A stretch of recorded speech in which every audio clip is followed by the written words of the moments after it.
Assalomu alaykum, hurmatli ko'ruvchilar. Ko'rayotganlar Erkin Osiyo radiosi Uyg'ur bo'limining nazar programmasi. Men Olim. Biz bugun Amerika boshchiligidagi G'arb ellarining Uyg'ur erkiy qirg'inchiligiga ega chiqishi ustida suhbat olib boramiz. Biz bu munosabat bilan Amerika Xalqaro diniy erkinlik komitetining muavin raisi Nuriy Turkal apandini bu suhbatga alohida taklif qildik. Suhbatimizga xush keldingiz. Sizga ko'p rahmat. Nuriy apandi, o'zingiz bilgandek bu hafta Uyg'urlar uchun tarixiy ahamiyatga ega bir hafta bo'ldi. Masalan, 6 dekabr, ya'ni dushanba kuni Amerika hukumati Xitoyning, ya'ni Beijingdagi 2022-yillik qishliq olimpikni boykot qilganligini e'lon qildi.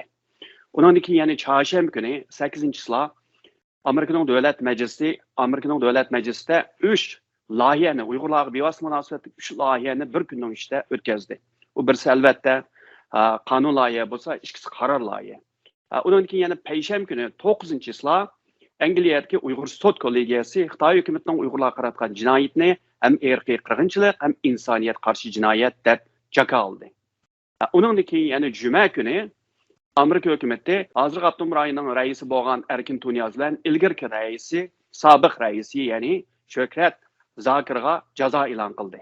Bu hafta Uyg'urlar torlarda buni Uyg'ur haftasi deyishgan bo'ldi. Unda bo'lsa biz dushanbadan boshlagan bo'lsak, ya'ni sizningcha bu Amerika hukumati dushanba kuni Xitoy hukumatining Uyg'urlarga qarata ilib berayotgan erkiy qirg'inchilik va insoniyat qarshi jinoyat sababidan Xitoyning Beijingda o'tkazilgan olimpikni boykot qildi. Diplomatik jihatdan boykot qildi. Masalan, ilgari 1980-yili Sovet ittifoqining Afg'onistonga besib kirish sababidan to'liq boykot qilgan bo'lsa, bu qitim diplomatik boykot qildi. Endi bu diplomatik boykot qilishni qanday tushunsak bo'ldi? Aldı bilan bu bugungi suhbat taklif qilganingiz uchun ko'p rahmat aytaman. Sizdan balki xabaringiz bor, ben 2019-5-oyda Oslo Freedom Forum'da, Oslo erkinlik minberida ochilish nutq so'zlagan chog'da men shu oxirgi tamg'i yo'g'on qilib 1936-yildagi Hitlerning olimpikni ko'z shar qilib dunyo jamoatchiligini bu xatolikni qayta takror qilmaslik to'g'risida tashabbusni boshlagan. Undan keyin Qashqar jurnaliga bir uzun 2000 xatlik bir obzor yozgan bo'ldik. Undan keyin bu tashkilotlarmi bu izchil bundaq bir vaziyatda bu erkiy qirg'inchilik yuz berayotgan, davom etayotgan bir mezgilda dunyo jamoatchiligining bu tarixda o'kingan bir babni yana takror ochmaslik to'g'risida ommaviy tashkilotlar, hukumat organlari her türlü yollar bilen muşunun çağrıqıdı bo'lib keldi. Hatta Amerikanın senator, bu Utah ştatının senatoru bo'lgan 2012-yili Cumhuriyet Partisininki prezident nomzodi bo'lgan Mitt Romney'mi o'z navbatida qishliq olimpikning yetakchiligini qilgan bir shaxs bo'lib bilan bundaq bir olimpikning u yerda ichilishining to'g'ri emasligini o'ttirib qo'ygandi. Hem nimaiki bundaq bir mushundaq bir o'rtaq ovoz, o'rtaq chaqiriq, o'rtaq endişe ortaya chiqadi degan savol kelishi mumkin. Endi o chaqiriqlarningki dastlabda biz o'ttirib qo'ygani bu genocide olimpik deb atalgan bu olimpikni Beijingda o'tkazmaslik, genocide qilmaydigan bir davlatga o'tkash. Agar u bo'lmasa, bu Xitoy hukumatiga biraz o'zlari xohlaydigan, doim aqlni qo'llashidigan yuz berish sufti bilan bu Tokyo'daki yazlık olimpik kechiktirilgandek keselni bahane qilib kechiktirish. Bu tashabbuslardan bulduk. Ama bunun hiçbirisi bu olimpikni yotkash taklifi Xalqaro olimpik komitetining quloqiga kirmadi. Bu Beijing olimpikini bu genocide olimpik deb atalgan olimpikqa moddiy iqtisodiy yordam qilgan bu sponsor shirkatlarning quloqiga bu gap tetmadi. Ondan keyin bu kechiktirish tashabbusi bo'ldi. Endi bu ba'zi hukumatlarning orasidagi munosabatda azroq orliq qoldirib tashabbus qildigan ish bor. Dastlabdan qattiq yo'ldan chiqmaydi. Uni bo'lmadi. Uning bo'lmasligining sababi Xitoy hokimiyati bu o'zininki dunyo sahnasida o'zining qilmishlarini normallashtirish, o'zini texnik paqirtish uchun qilayotgan bir harakat bo'lgani uchun buni tantarbiya harakati deydi. Tantarbiya harakati bunday bo'lmaydi. Shuning uchun bu vaziyatga ve chaqiriqqa yaxshi inkas chiqmasligi sababidan bu ishdanmi voz kechgan ahvol bo'ldi. Oxirdan bu yil yozda bu meni xizmat tayinlagan Nancy Pelosi xonim hech bo'lmagan chog'da diplomatik boykot qilishni tashabbus qildi. Undan keyin bu Nancy Pelosi hanımның bu Amerika siyasetideki ta'sir güçlük bo'lgani uchun hukumat tarafdan buni bir aqlani yo'l ekan deb ko'rdigan shunday bir vaziyat shakllandi. Endi nimishki bunchalik kechikib ketdi? Bu yozda qo'yilgan taklif 2019 yog'i tashviq qilinayotgan bu vaziyat nimishki oxirida bu hafta icra bo'ldi degan savol kelish mumkin bizning televiziya ko'rguvchilarga. Bu hukumatlarning orasidagi munosabat nihoyat murakkab bo'ldi. Endi o'tgan hukumatda Trump hukumatida Xitoyga yurgizgan siyasetlarda bo'libmi Uyg'urlarni markaz qilgan siyosatda yolg'iz ifoda buni xalqaralashtirib o'zimizdagi ittifoqdoshlarimiz bilan o'rtoqdoshlarimiz bilan birlikda olib berish kerak degan tashabbus berilgan ekan. Buning ijrosini bu yilning 5'ida ko'rdik. Masalan 3-oyda Kanada, Yevropa Birliği, Amerika Birleşip embargo e'lon qildi. G7 yig'inida Uyg'urlarning qulluq emgiki to'g'risida ifoda bildirildi. Endi bu ishtimi hukumat Amerika hukumatininki Biden hukumatining tutgan pozitsiyasi buni yolg'iz qilsak biz faqat shu Xitoylarninki Amerika bizning ustunlik erishishimizni oldini olish uchun tizginlash uchun chiqarayotgan o'yini degan tashviqotning oldini olish uchun shu 6-7 oydan beri Biden hukumati nurg'un hukumatlar bilan ittifoqdoshlar bilan suhbat to'ldirish to'g'risida. Endi bu yerdagi bu boykot qilishninki diplomatik boykot qilishninki ahamiyati nihoyat cho'ng. Gerçi bu olimpikni to'solmagan taqdirdami siz Xitoylarninki bu dünya qarshi mantiqisi va siyosiy maydonini yaxshi tushunasiz. Xitoylar uchun ikki narsani aytib qo'yim. Birinchidan dünya jamoatchilikdagi simasi. Bu Xitoy hukumatining siyosati shu o'zidan bor, aymenzi yo'menzi deb gap qiladi, gap qilsinmi? Tashqi siyosatmi bor. Bu narsa pek muhim bo'lgani uchun bu diplomatik boykot gerçi biraz simbol xarakterli tutsagan bo'lsa-mu, Xitoy hukumatiga dünya jamoatchiligi muhimdaq bir genosid yuz berayotgan bir vaziyatda diplomatlarni evatib fanfare deymiz, o cho'qan suran alqishlarninki yangroq chiqishi, parlaq chiqishiga o'z qo'shiq bo'lmaydi degan bishoratni beryapti. Endi qancha diplomat berib ketdi, qancha hukumat amaldor berib ketdi boshqa bir masala. Lekin bu yerda Xitoy hukumati uchun bu dünya sahnasida ikkinchi qitim o'zini bir normal hokimiyat deb ko'rsatishga tirishayotgan shunday bir mezgilda buni bir axloqiy prinsip uyg'un kelmaydigan masala deb ko'rilib Amerika boshlagandan keyin xabaringizda bir qancha davlatda oqirini ergishib bu boykotni e'lon qildi. Endi boshqa davlatlar qanday bo'ldi desangiz bu xizmatlar davom qilyapti. Texi olimpik ochilishga 2-yilcha vaqt bor. New Zealandek, Yangi Zelandiyadek bir kichik davlat mushu jasoratga erishadigan bo'lsa, Litvaniyadek bir kichik davlat mushu jasoratga erishadigan bo'lsa, Shimoliy Yevropadagi davlatlarning bu safga qatnashishi mencha bek ta'sir to'xtamaydigan ish deb ko'rman. Shunga men bu to'lqinni to'xtagan to'lqin deb ko'rmayman. Bu davom qilayotgan bir reaksiya. Endi bu olimpik masalasi nima uchun Amerika xalqiga, Amerika hukumatiga, dunyo jamoatchilik bunchalik muhim masala bo'ldi degan savol kelish mumkin.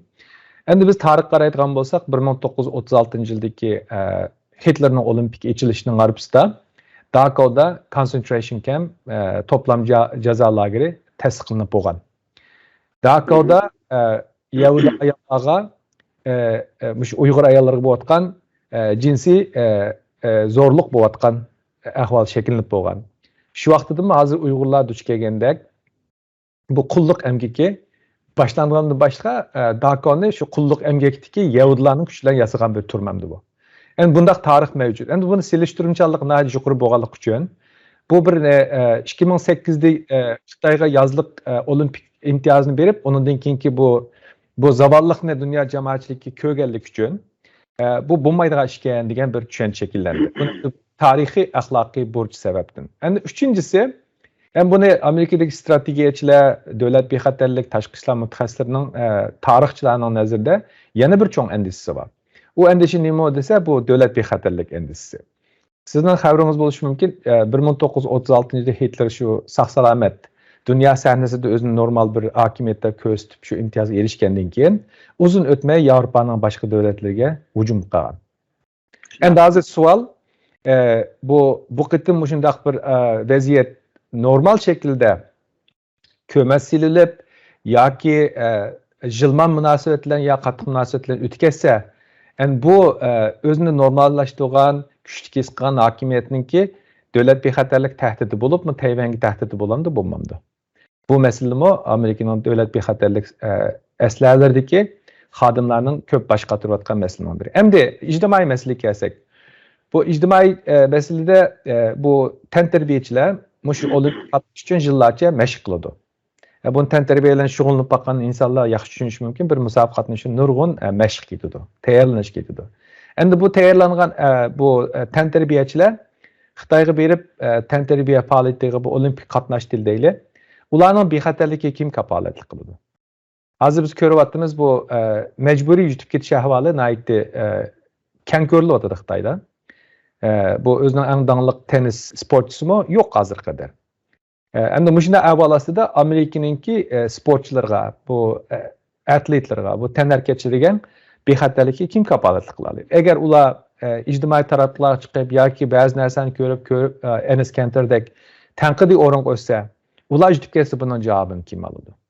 Yani bu meseleler nihoyatda diqqat qilish masala. Lekin bu ijtimoiy jihatda yana bir bu tantarbiyachilarga qo'yilgan bir yerda bir challenge bor, bir yerda bir chaqiriq bor. Sen hozir mush vaqtda seni biz to'smaymiz. O'zingning ixtiyoriy erkinliking buning uchun hozirlanibsa, lekin sen o'zingning bir vijdoniy cheklimini, vijdoniy o'lchamni taroziga solib beqishing kerak. O'zingning bir nimangni. Bu masalaga bo'lgan pozitsiyangni. Ikkinchi dunyo urushidan keyin Holocaust'tan keyin ko'rilib baxmagan shunday keng ko'lamli bir jazo lageri ta'sis bo'lgan bir davlatda davom qilayotgan insoniyatga qarshi jinoyat yuz berayotgan bir davlatda davom qilayotgan bir milliy qirg'inchilik yuz berayotgan bir davlatda sening bir tantarbiya sahnasida chiqishing sana to'g'rimi, to'g'ri emasmi? Sen bunun qaror ber deb Jensakining bergan yakunidimi, bayonotidimi biz boykot qilishimiz sababi Xitoyda Uyg'urlarga qarshi genocide, irqiy qirg'inchilik, insoniyatga qarshi jinoyat yuz beryotidi. Lekin biz tanterbiyachini qo'llaymiz. Bu Amerikaning bir güzelligining ifodasi. Bu yerda bu insonlarning qilmishini, harakatini va kasbiy hayotini to'sigan bir cheklimi yo'q. Buni faqat hozir hukumat bo'lish bilan tanterbiyachiga tashlalik. Balkim tanterbiyachining orasidami o'zlari boykot qilganlar chiqishi mumkin. Bunda bo'lsa Nuriy apandi bu hozir Amerika hukumati dushanba kuni Xitoydagi, ya'ni Beijingdagi 2022-yillik qishliq olimpikni boykot qilgandan keyin, masalan, Angliya, Kanada, Avstraliya, Yangi Zelandiya, Litva, hatto Kosovodan tortib Xitoyni boykot qildi. Ammo Fransiyaga o'xshash davlatlar boykot qilmaymiz degan davlatlar bor. Masalan, Fransiya boykot qilmaymiz dedi. Boshqa davlatlar oldimiz ko'ramiz, boykot qilamdi, qilmamdi. Sizningcha bu boykot qilish hozir bir g'arb davlatlarda Amerikaning yetakchiligi cho'ng do'lqin bo'lishi mumkinmi? Yana Fransiya, Germaniya ba'zi cho'ng davlatlar yana boykot qilmay berib raislar qatnashishi mumkinmi? Bu boykot qilish harakatining men davom qilayotgan bir harakatligiga ishonaman. Chunki bu diplomatik munosabatda ba'zida tashviqotlar, ba'zi bilateral deymiz, birga bir suhbat bilan amalga oshirgan ish. Bu Fransiyaningki bunday pozitsiya tutishi menimcha biroz bu yaqinda Amerika, Avstraliya, Angliya orasida bo'lib o'tgan masalalarga taqishilgan masala deb o'ylayman. Chunki Fransiyaningki saylan bo'lmoqchi. Emmanuel Macron o'zininki xalqqa Amerikaningki siyosiy bo'yicha ish tutmaydiganligini ko'rsatgan bir ifodasi bo'lishi mumkin deb ko'raman. Lekin bu o'zgarish mumkin. Chunki bu ikkinchi oyda bo'lgan bu tantarbiya faoliyati uchun yana bir 2 oy cho'misa vaqt bor. Bu davom qilayotgan diplomatik harakat. Sizningcha Turkiyaning maydoni qanday bo'ldi bu masala? Turkiyaningki qanday bo'lishi, Turkiyaning u yerga evatadigan tantarbiyachining soniga munosabatli bo'lishi mumkin. Türkiye hükümetininki G'arb ellar bilan bo'lgan munosabatdagi nishoniga munosabatli bo'lishi mumkin.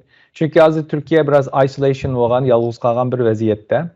Xitoylar bilan, ruslar bilan yaqinlashib bu masalalarda gavdimi-gavda mang'anmaydi. Lekin mushundaq masalalarda, xalqaro masalada bir cho'ng davlat bo'lishibdi va muhim bir davlat bo'lishibdi bilan bu Yevropa ittifoqdoshlari va Amerika bilan bundaq vaziyatda bir maydon turishini bir aqlana bir siyosiy yo'linish deb ko'rildi. Mushtaq suhbat bo'layotgan ahvol nihoyatda ko'p hozir. Lekin hozircha bir narsa deyish tez. U Xitoyningki besimiga berayotgan imtiyozlarga bog'liq. O andan keyin chorshanba kuni, ya'ni 8-sila Amerikaning davlat majlisida bir emas 3 Uyg'urlarga munosabatlik loyiha o'tirib qo'yilib, hammasi mutlaq ko'p son bilan o'tdi. Birinchisi o'zingiz ham yaxshi bilgandek, ya'ni Uyg'ur majburiy emgakning oldini olish qonun loyihasi bir bilet qarshi 428 bilet bilan o'tgan bo'ldi. bu endi Amerika'nın özündeki devlet meclisi olsun Uygurlar için bu bir yeni tarih. Elbette bu kanun yana Kengash palatası arasında tanışılış gerek. Ondan keyin Prezident Biden'ın kol koygandan keyin bu resmi kanun bo'lib o'tadi. Prezident Biden'ın kol koygandan keyin bunun bu Xitoydagi endi yani bolup bizning vatandan kelayotgan tovarlarning oldini olishda qanday rol o'ynaydi bu kanun? Birinci ayının 19. günü hozir Amerika'nın Tashqi ishlar ministridan ikki savol so'ralgan shu genocide to'g'risida. Qanday hal qilsa deb. Qanday hal qilsa degan birinchidan Amerika'nın texnologiyasining Xitoyga chiqishini cheklayman dedi. İkincisi Xitoyda qulluq emgaklardan yasalgan mahsulotlarning Amerikaga kelishini tizginlaymiz, to'xtatamiz degan. Endi hozir bu Amerika'nın siyasetida bu legislative branch qonun tuzgan organ bilan qonun ijro qilgan organ boshqa. Shuning uchun da bu siyosiy yo'nalish belgilangandan keyin bu hozir kongressning bu demokratlar ustki o'rinda turgan bir vaziyat bo'lgani uchun prezident bilan o'xshash qadamda ma'nogan bir siyosiy nimasi bor, maydoni bor. Lekin endi bu yerdagi masala bu qonunning qachon o'tishiga bog'liq masala. Bu bu yil yozda Senatniki Kengash palatasi o'tgan. Undan keyin bu hafta Avam palatasi nusxasi o'tgan. Bu Avam palatasi nusxasi bilan Kengash palatasi nusxasining orasida negizlik masalada o'xshamaslik bor. O o'xshamaslik shu rebuttable presumption deymiz. Paket ve deliller bilan isbotlash degan so'z. Undan ham tafsiliy aytib aytgan chog'da shu Uyg'urlarning vatanida yasalgan mahsulotlar paket deliller orqali isbotlanib, qulluq emgak qo'llanmaganligini ko'rsatilgan sharoit ostida Amerikaga kira oladi degan bir talab.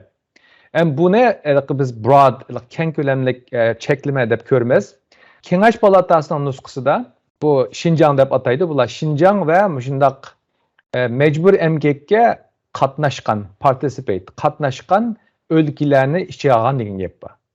Bu hafta o'tgan bu Avam palatasining nusxasida faqat Xinjiang degan gap bor. Bu yerda siz bilasiz, o mesele u yerda emas. 2009'daki bu Şavgan'daki işmi şu kulluk emgekninki neticesi. Bu kulluk emgek Uygurlarning ana vatanından emas. Bu dengiz boyidagi Qirg'iz'dagi taraqqiy qilgan shaharlarning o'lkalarining hammasida bor bir vaziyat bu. Buni oxirgi siz 20 yildan beri davom etayotgan bir vaziyat. Texim oxir qaytsa Xitoy Dunyo savdo tashkilotiga kirgandan boshlab, dunyo jamoatchilik a'zon malga oshiq beqaror bo'lgandan boshlab devam etayotgan bir vaziyat. Bu yerdeki bu kongressdeki hazırki bu Uygur mecburi emgak to'xtatish kanun loyihasi emas. Buni bir xato tushunib, loyiha degan oxirgi nusxasini loyiha demaymiz. Uni o'tib bo'ldi. Endi shu senatniki yoki House'niki oxirgi nusxasi deb elish kerak. Shu oxirgi nusxasini hozir endi bular compromise qildigan, birlashtirgan bir vaziyatda. Endi buningga Kengash palatasininki nusxasini yetakchilik qilgan Jeff Merkley bilan Marco Rubio qanday qaraydi? House version'ni bu McGovern yetakchilik qilgan nusxasidagi vaziyat qanday qaraydi? Bu endi Nancy Pelosi'ga qarashli masala. Agar bu endi yana bir yerda bu televizor ko'ruvchilar yana bir narsani shunday bililishi kerak. Nimishga Senatning version'i bilan bevosita ovoz bermadi? Nimishga shu Kengash palatasining nusxasi ovoz bermadi degan savol kelishi mumkin. Unda bo'lishining sababi bu moliyaga bojlik munosabatli qonun bo'lg'achqa. Bu Amerikaning qonun sistemasida bu Kengash palatasi o'zining ayrim qonunini tuzish kerak. Shu vaziyatda bu hafta Kengash palatasi o'zining nusxasini e'lon qildi. Endi bu prezidentning bosog'isiga ustilik kelguncha bu yana xil nurg'un jarayonlarni boshdan o'tkazdi. Bu ijro bo'lgandan keyin shu Blinken 19-yil degan va'dasi bo'yicha ham qulluq tuzumini to'xtatadi, ham hozir bulg'angan dunyodagi bu iste'mol buyumlari zanjirdagi bulg'anishni tozalay oladi. Shu kuni yana Amerika Davlat Majlisida yana Uyg'ur irqiy qirg'inchilik loyihasi o'tirib qo'yildi. Ham Xalqaro Olimpik komitetining bu qitim yana siz obaydan tushundagandek Beijingda elib bergan bu qishliq olimpikni ya kechiktirmasligi ya keyingi ya boshqa davlatga yo'tkazmasligi sababini uni ayiblaydigan yana bir qaror loyiha o'tirib qo'yildi. Ammo eng muhimi ham Uyg'urlar uchun gerçi Amerika hukumati yani bu yıl 1. ayının 19. günü Pompeo efendim Xitoy hukumati Uyg'urlarga qarshi irqiy qirg'inchilik hem insoniyat qarshi jinoyat o'tkazyapti deb e'lon qilgan bo'lsa-mu, Amerikaning davlat majlisi yana parlamenti uni e'tirof qilmagandi. Endi şu 8 dekabrdaki bu karar layihida yana buni rasmiy shaklda e'tirof qilgan dunyodagi hesab 7 parlament bo'ldi. Sizningcha hozir Amerika hukumatidan sirt Amerika Davlat Majlisining buni keng ko'lamda mutlaq ko'p sondagilar bilet tashlash, birning qarshi turishi bilan e'tirof qilishi bu nimadan derak berdi hozir? Bu ikki narsadan derak berdi. Birinchidan bir narsaga tushuncha berdi, yana bizdan bir signal berdi. Tushuncha berdi ayrı bizning bu sistemda hukumat bilan Kongress, bu qonunchilik organi mustaqil bo'lgani uchun bu genocide crimes against bunda cho'ng qarorlar, insoniyat qarshi jinoyat va irqiy qirg'inchilikning yakunini chiqarish Amerikaning tashqi ishlar ministriga berilgan bir qonuniy imtiyoz. Bu boshqa davlatlarga o'xshamas parlament sistemidagi davlatlarda parlament ayrim bizniki o'xshash, hukumat ayrimini qaror chiqarmaydi. Bu yerdan bir to'liqlama. Bu sense of Congress deymiz. Kongressning bu masaladagi maydonni ochiqlash bir muddati berilgan narsa. Endi ikkinchidan Amerikaningki bu Milliy Majlisi, Kongressi o'zining ittifoqdosh davlatlaridagi parlamentlarga boshqa 6 parlamentga o'xshash pozitsiya tutishga tashviq qiladigan, targ'ib qiladigan, haydakchilik qiladigan bir vosita deb ko'raman. Bugün albatta Xalqaro Olimpik komiteti qarta yana bir qaror loyiha o'tirib qo'yildi. Sizningcha uning qanday bir haydakchilik kuchi bor? Masalan, u bir tanqidiy xarakterlik bir qaror loyiha. Hozir hamda taki bir qancha yil mobaynida masalan Xalqaro Olimpik komiteti uning boshlig'i Thomas Bach masalan biz siyosatga aralashmaymiz deganni bahona qiliblar. Mayli Amerikaning bo'lsin, Yevropaning bo'lsin, besimlar bilan chatga bo'lmay yoki Uyg'ur boshqa tashkilotlarning talabiga qaramay biz mushuni Beijingni davomlashtiramiz deb qilib keldi. Shu sababdan nurg'un tanqidlarga uchirdi albatta. Ammo bu qitim Amerika Davlat Majlisi rasmiy bir qaror loyiha orqali bu Xalqaro Olimpik komitetini tanqidladi. Sizningcha buning bilan kelgusida bu qitim bo'lmasmi? Olimpik komitetda ba'zi bir o'zgarishlar yasalish mumkinmi? Bu Xalqaro Olimpik komiteti menimcha davrdan kechgan bir organ deb ko'raman. Chunki bu siyosatga aralashmaymiz deydi, lekin qilayotgan ishlardan to'lasi siyosat. Buni oxirgi yandır 1936 yıldan tartib 2022 yildagi Genocide Olimpik ekersanız aradaki Sochi Olimpik deymiz, Janubiy Afrikadagi bo'lsin. Bularninki qandaqdir bir shu diktator yoki otokratik hokimiyatlarga nisbatan bir maydon hazırlab berilgan bir vositaga aylanib qolgandek bir vaziyat o'tirib turibdi. Endi bu yerda aslida endi kongressninki bu tashabbus qilgan narsami bularni axloqiy prinsip bo'yicha ish qilishga tashviq qilish, haydakchilik qilish. Endi ba'zi vaqtida bu o'lcham aslida BDT ham ishlaydi-da. BDT mo o'zining shu bugun mana inson haqlari kuni mushu o'zininki nemishqa qurilganligini bilmayotgandek ish qilayotgan bir vaziyat.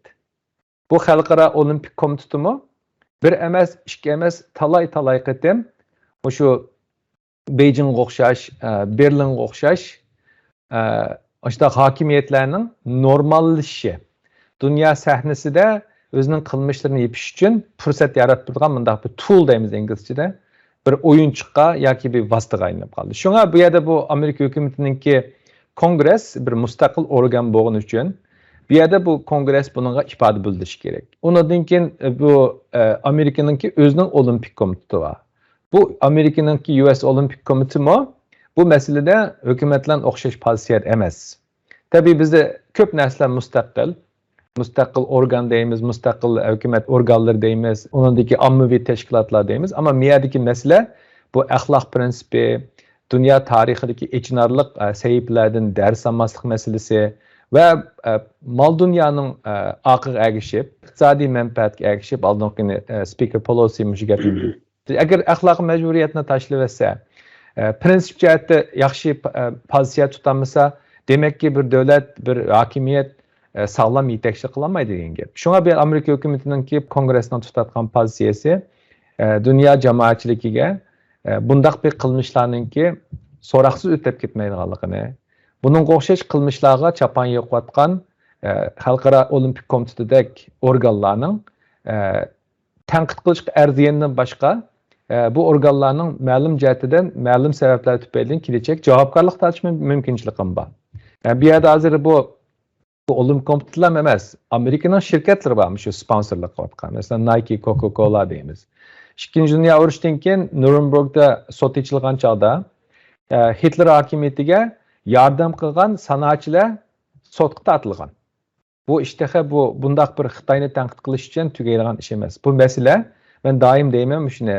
Bu Xitoyni tanqid qilish to'g'ri, lekin o'zimizni ko'p aqtirishimiz kerak. Hozir bu yerda Amerika xalqi shu Xitoydagi davom qilayotgan shu yangi davr concentration camp, shu texnologiyalar millatni ezish, undan o'zining iqtisodiy kuchini paylanib turib, butun jamoatchilikning fikrini tartib taraf burashning hammasi ma'lum jihatdan shirkatlarning mablag' silishining bedeli kelgan kuch bu. Buni Amerika xalqi, Amerika shirkatlari va Yevropa elleridagi kuchli cho'ng shirkatlar bilish kerak. Shu sababdan bu yil o'tgan yili Business Advisory chiqargan Amerika hukumati Pompeo'ning tashqi ishlar ministridan bu yilmi uning yangilangan nusxasini, texnik kuchli bo'lgan nusxasini bu tashqi ishlar ministri Blinken e'lon qildi. Bu yerki sabab bu hukumatlarning ham ishi emas bu. Bundaq bir jinoyat o'tirg'i chiqqan chog'da hukumatlarni oldiga chiqarib qo'yish to'g'ri emas. Buningga ijtimoiy jihatdan, tijoriy jihatdan va dunyoda nopusli shaxslarning aralish orqali pozitiv bejirdigan hal qilgan masala. Anan keyin 9 dekabr Nuriy apandi bu Angliyadagi Uyg'ur sud kollegiyasi allakayni 6-oyda bir 4 kun, 9-oyda 4 kun, 11-oyda yana 1 kun, allakayni 9 kun guvohlik anglash yig'ini ochgandan keyin Uyg'ur, Qozoq, Qirg'iz, O'zbek guvohchilarning, lager shohidlarining, Amerikalik, Yevropalik mutaxassislarning barliq dalil isbotlarini to'plagandan keyin 9 dekabr kuni baş sotçu Jeffrey Nice apandi Xitoy hukumati Uyg'urlarga qarshi ham irqiy qirg'inchilik, ham insoniyatga qarshi jinoyat ilib beryapti deb bu mustaqil sud shuni jakalagan bo'ldi. Sizningcha buning jakalash bilan albatta Xitoy hukumati qattiq norozilik bildirdi.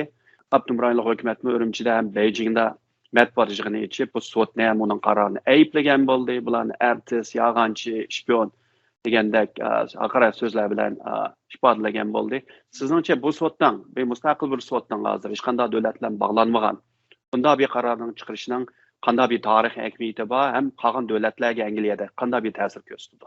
Buni ikki nuqtadan ko'rish mumkin. Birinchidan, bu Genocide Convention, shu genocide kelishimidagi eng orqaliq nuqtalar ijro bo'layotgandi bu matimda.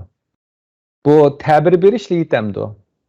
Buni ijro qilish uchun nima ishlar ketadi deganga bu sot orqali bir texnik ilgirlagan bir javob chiqdi. Ikkinchidan, bu Genocide Convention'ga, Genocide kelishimiga qo'l qo'ygan 152 davlat o'zining davlat sifatida mushundaq bir vaziyatni ko'rgan chog'da tadbir qo'llanmadimi? Endi yana birisi, endi bu xalqlik masala jihatda buni nimishqa genocide deymiz? Buning sababi nima? Haqiqatan bu maqsad shu keng ko'lamlik jismoniy qirg'inchilik qilgan holatni ko'rgan chog'da genocide demdiq yo buningki boshqa tushuncha berish orqali chiqarilgan maqsad tarafiga ta'bir berish mumkin. Shu masalalarda bu Uyg'ur soti nihoyatda keng doiralik bir yakun chiqadi.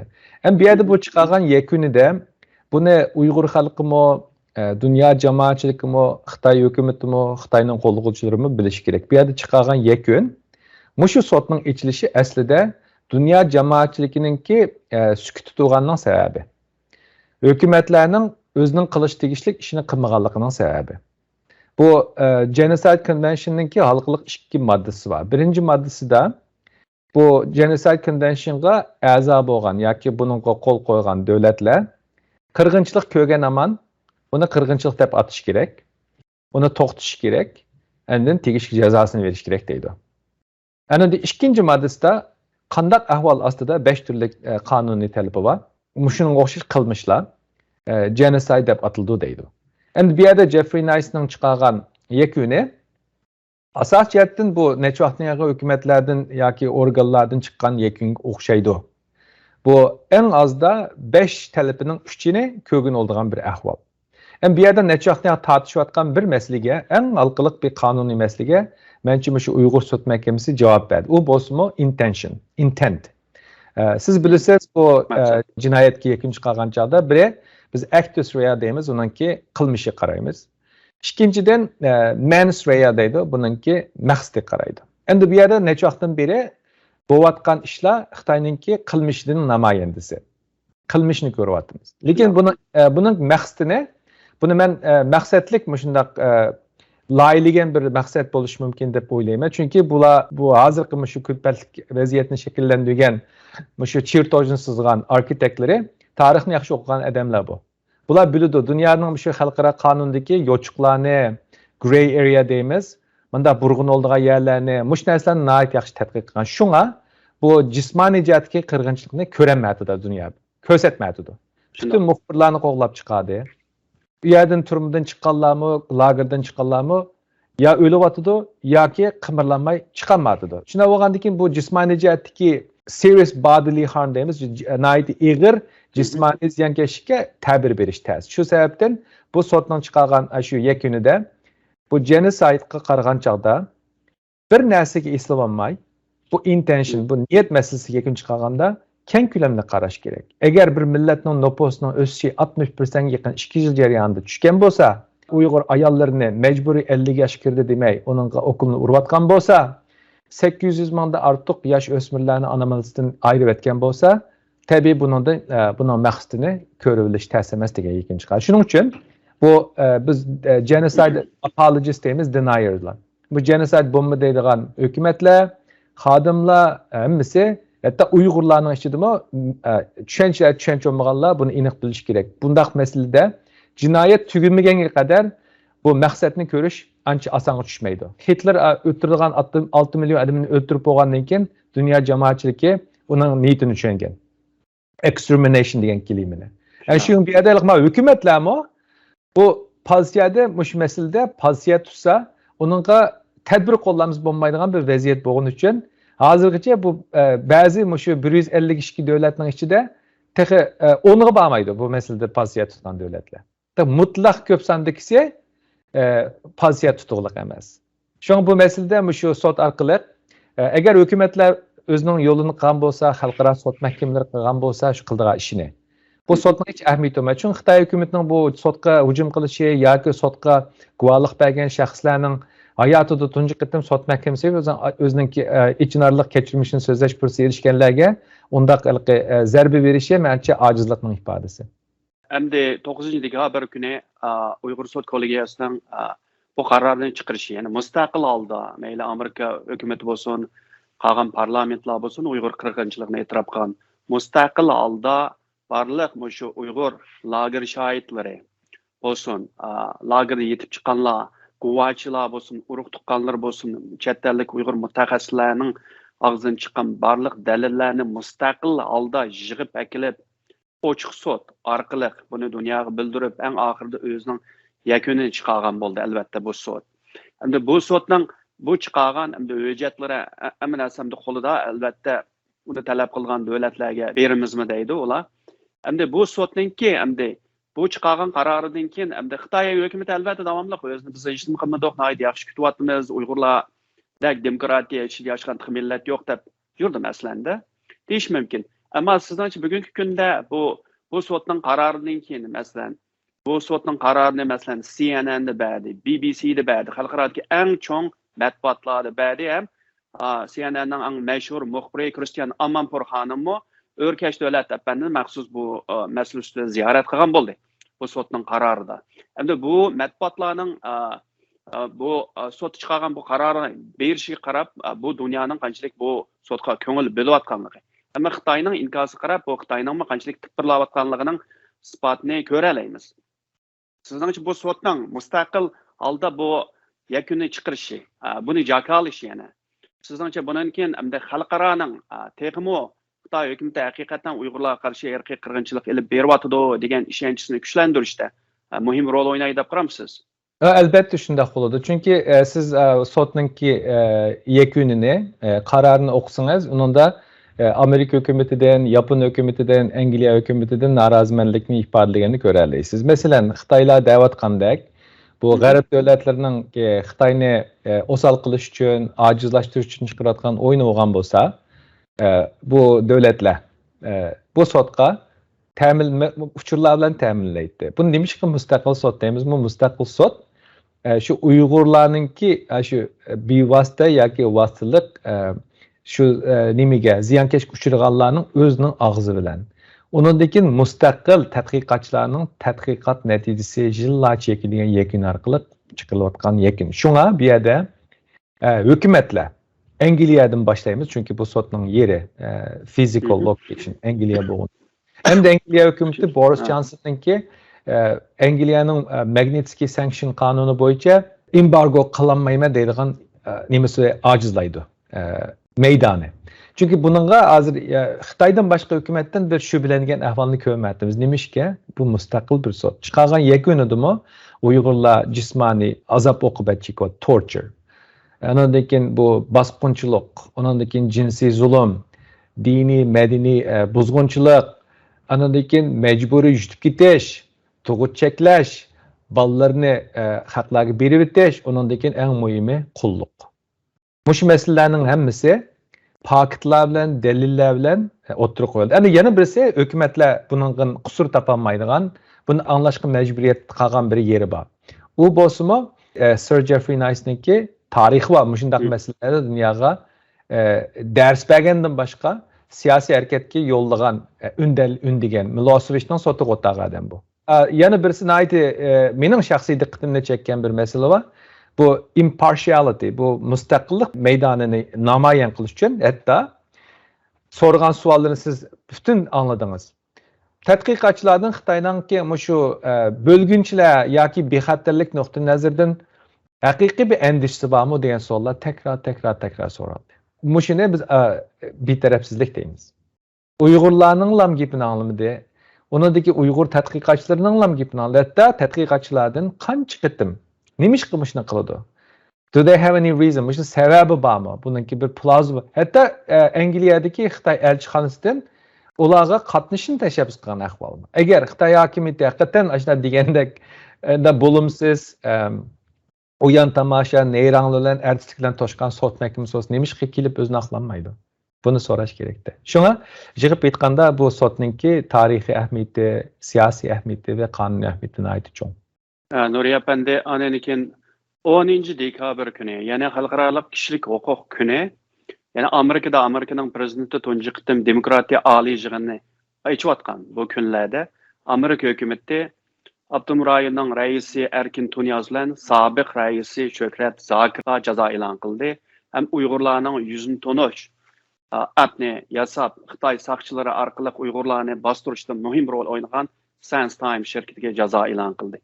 Sizningcha endi albatta ilgari Amerika hukumati va o'zining Angliya, Kanada, Yevropa do'stlari birlikda Chinchuango va Bingtuan qatorliq hukumat amaldorlari va aslahalarga jazo e'lon qilgan bo'lsa, bu qitim tunji qitim Abdumrayonning rais bo'lgan Uyg'ur, sobiq rais bo'lgan yana Uyg'ur, ikki Uyg'urga bunda qattiq jazo berishi bu qanday ahamiyatga ega? Ham buni anglagan Uyg'ur ham Xitoy amaldorlar bizning vatandagi ular qanday bir ta'sir ko'rsatdi deb qaraysiz? Bugunki bu Amerika'nın Maliye Ministrinin çıkargan bu yeni embargonun nihayeti çok ahmiyeti var. Birinci ahmiyeti bir yerdeki çok teknolojiya şirketi SenseTime'a meblağ silişeceklendi. Bu Xitay'nın ki iktisadi cihette, teknolojiya cihetteki özününki imtiyazını hata işletiş ve Uygurlarga kırgınçılık işletişinin tizgirleşinin yaxşı bir önümlük usulü. İkinciden, endi bu in a human aspect, bu şahsi cihetteki nimse getiren bolsak, bu 2016 yılı bu Global Magnitsky, Xalqaro Magnitsky kanunu imzalanıp icra bolganda bugün kadar bugünkü bu iki Uygur sabık reis ve hazırkı vaqtlık reisini embargo qilishi bularga ve bularga o'xshash qilmishlarninki yedekchilik, icraiyat xizmati bo'layotgan Xitoy rahbarlariga nihoyatda cho'ng bir ogohlantirish bo'ldi. Bularninki u xalqaro jihatdagi hatta Amerika kelish cheklangandan boshqa Amerikalar bolalarni kelib o'qitish, sayohat qilish qatorliq bu freedom of movement cheklangandan boshqa Amerikaning ittifoqdoshlarining davlatlariga berishigimi bularga to'sqinlik uchragan edi. Shuning uchun bu yerda ham bu bir cho'ng ogohlantirish ham mushning o'xshash qilmishlarni qilayotganlarga endi sen hududini bilsang bo'lmaydi degandek ma'no beradigan, mesaj beradigan nihoyatda cho'ng bir halqaliq inkos deb ko'rish mumkin. Undan başka bu bugünkidek mushunda karar Amerika'nınki özünün ittifaqdaşlarını mı? Müşte Global Magnitsky kanunu o'xshash, Xalqaro Magnitsky kanunu o'xshash kanunu va davlatlar bor. Mushlarni mı o'xshash pozitsiya tutishga, ündeydigan, türtkür kullanaydigan bir kanun. Onundaki en mühimi Uygur halkıga, içidikiler bolsun, ya teşkiler bolsun, bu Uygurlarning ahuzarınınki, Uygurlarni tartıyatkan bu külpetlik küllerinin bular zulüm sivatkan şahslarınınki İsa'nın vallıqalıqıga ifade kösetken en çok bir ifadesi dep görüşmü mümkün. Siz köp rahmet Nuriye efendim bugün bu söhbetde katılışmaginizga. Sizga köp rahmet. Hörmetli görürmenler, bugün programımız bir şeyde aklaştı. Kelar hafta görüşükçe, xushvaqt bo'linglar.